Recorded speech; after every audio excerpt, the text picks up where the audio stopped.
Hi, my name is Ying Zu. I'm a graduate student in the Ohio State University. I'm here to discuss my recent paper with David Weinberg, Eduardo Ronzo, Erin Sheldon, Jeremy Tinker, and Matthew Baker, in which we derive cosmological constraints from the large-scale weak lensing of slow MaxBCG clusters. Cosmologists are interested in constraining omega m and sigma a in order to understand why the expansion of the universe is accelerating. In particular, the matter density omega m provides a source of gravity to counter expansion.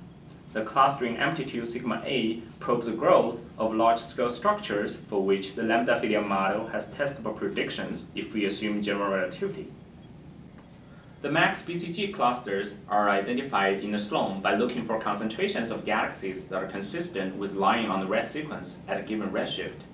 Each cluster is characterized by the richness N200, the estimated number of red sequence galaxies brighter than 0.4 L star within some aperture R200 that is similar to the virial radius.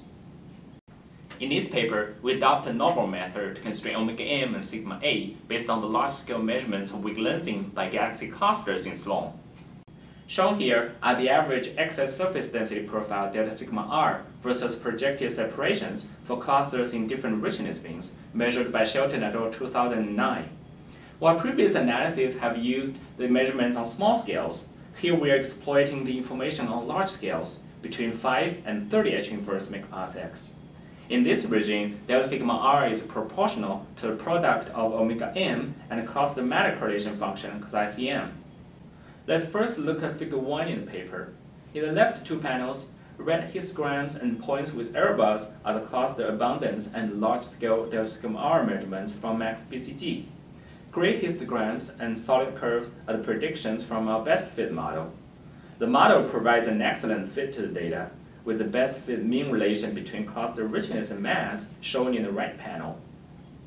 Figure 7 in the paper illustrates the underlying methodology of our analysis. In each row, our fiducial best fit model is indicated by the gray color. And the blue color shows what will happen to the predicted delta sigma r profiles when we raise the value of one parameter and then refit to the abundance data alone by varying the slope and amplitude of the mean richness mass relation. When omega m is increased, there is no change in the amplitude of clustering, except for an overall change of density. So matching the observed abundance only requires a decrease in the amplitude of the mean richness mass relation.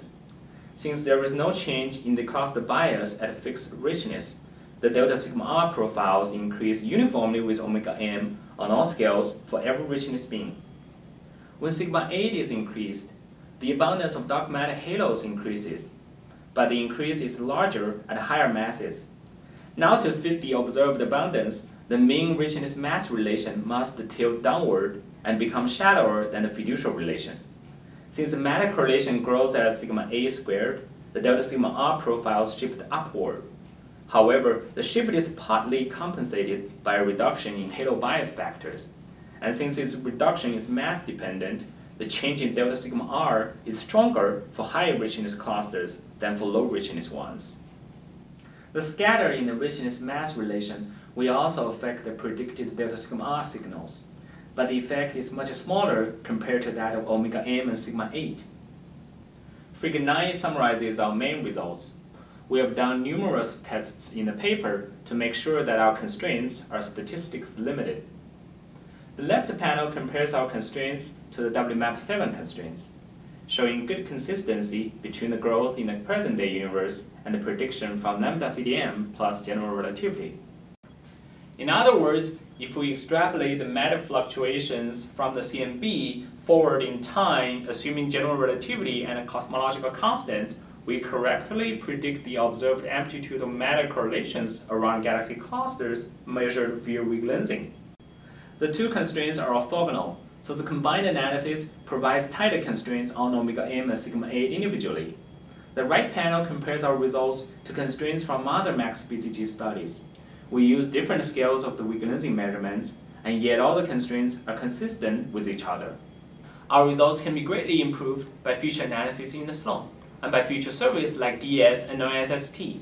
And in the longer term, the Euclid and W1st mission will allow radical improvements in the cluster weak lensing measurements. For more details on the analysis and our results, please check out our paper on astro-ph. Thanks.